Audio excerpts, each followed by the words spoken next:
Hi, welcome to Smoking Joe's Projects and Practical Skills. Today, we're blowing snow. We just picked up probably 10 inches of snow, and it is windy. We had a blizzard warning, 30-mile-an-hour gusts or so, and this is my first year blowing snow with the Kubota. Uh, 4 years of plowing with the Ranger, and it did okay, but it takes a lot of time to do, and it's difficult to do really well. And I'm kind of a perfectionist, and I want to make sure that it's done well. I have a blade for it, and I still have it as a backup. The Kubota, on the other hand, is nice because I have a cab versus an open station. I can be in there with heat. I can be out of the wind, which is huge on a day like today with the high wind gusts. And it does a pretty good job. I'll show you a couple things that I've done that I think help in the winter a lot. And one is that most of your Kubotas, to my knowledge, at least like with the L3560 like I have, will come with um, an engine heater.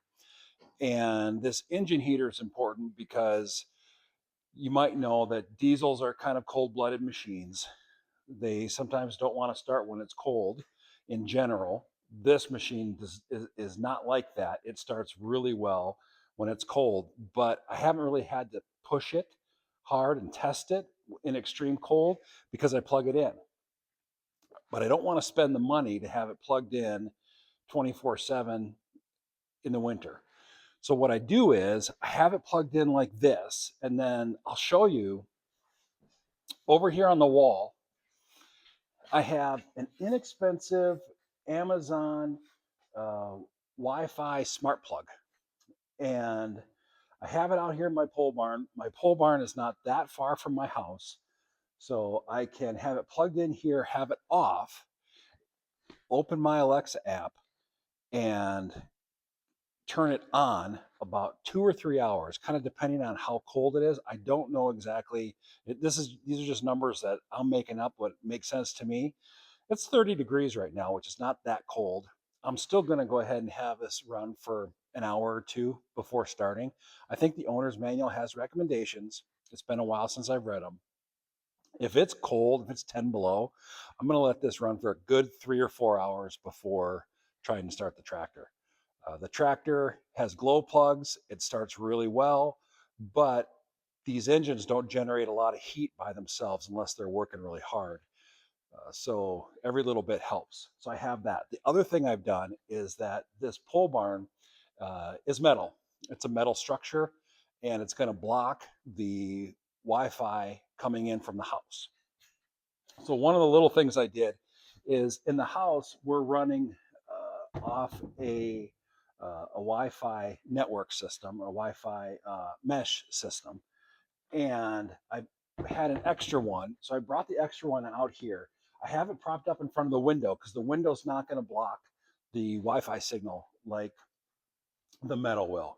So I have that. That allows me to control the smart switch and allows me to, from my phone, from the warmth of my easy chair, hit a button and start warming up the tractor. I'll show you one other thing that I've done, and that is I mounted a um, battery tender. Mounted a battery tender to it. I hadn't had the battery tender before because I use the tractor pretty often in the warm weather months. So I never really thought that the tractor was going to have a battery issue. In the winter, I'm only using it to plow, I should say, to snowblow. And what happens if there's 2 months and we don't have snow to blow? It's not going to be running. So it's not going to be charging the battery. So I'll do another short episode where I show where I mounted it and what unit I went with and how I installed it. But for this one, it's just something that I can go ahead and just unplug it. Got to make sure, and this is kind of your walk around, kind of like a pilot does a walk around on his plane before he takes it out. This is kind of my walk around, is to make sure everything is unplugged, because the last thing you want to do is take off and be pulling extension cords with you. So that's the other one here, is the heater. Now I'll just go ahead and hit the switch. There, switch is off, so now there's no power going to the engine heater.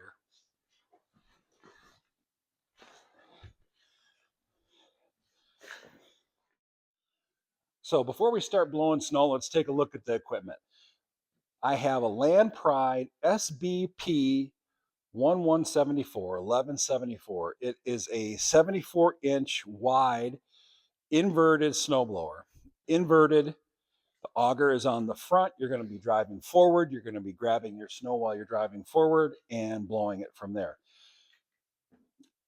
Usually when I would see a snowblower behind a compact tractor, my first thought would be that he's going to have to drive around in reverse the whole time, because normally the auger and the opening is facing this way and you're going in reverse, picking up snow and blowing it. This new design with what they call inverted is supposed to work as well, if not better, and you don't have to go backwards the majority of the time. Yeah, you're still having to turn around and back up with this, but it's great when you're doing buildings, around buildings, and you're doing around garage doors. You can back this thing up, have it up, back it up to a garage door, drop it down, and then just go and just blow snow. So it's great from that standpoint. I have dual hydraulics back here. I have the discharge chute. I have hydraulics on the rotation, and I have hydraulics on the deflector on top. And so I have total control, and I don't have to get out of the cab. So without further ado, let's blow some snow.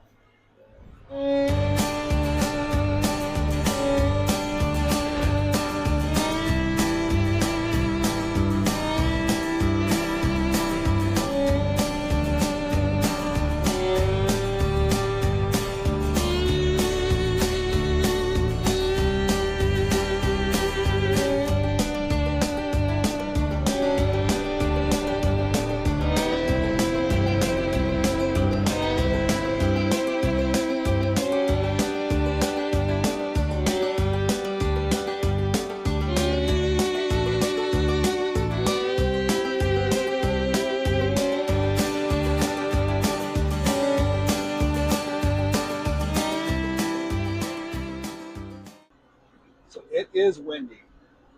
So I'm trying to blow this snow the best I can.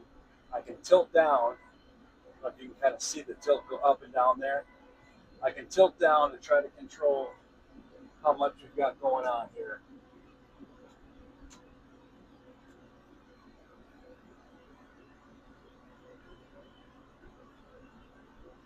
But that's the tough part about the wind. But overall, I can't complain because I am sitting inside a heated cab. I have the heat temperature set down towards fairly cool, not all the way cool, but pretty cool, just because it's nice and toasty in here. No complaints.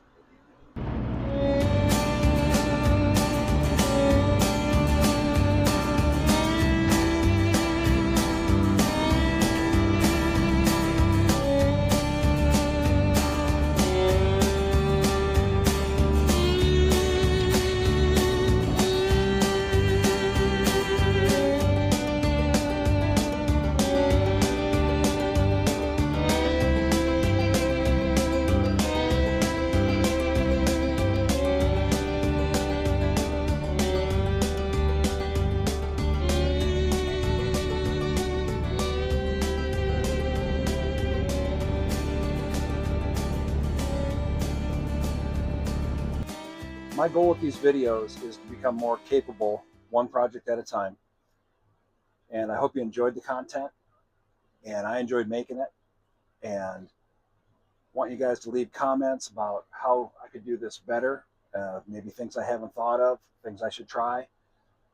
And if you have any questions for me, let me know, and we'll see you next time. Thanks.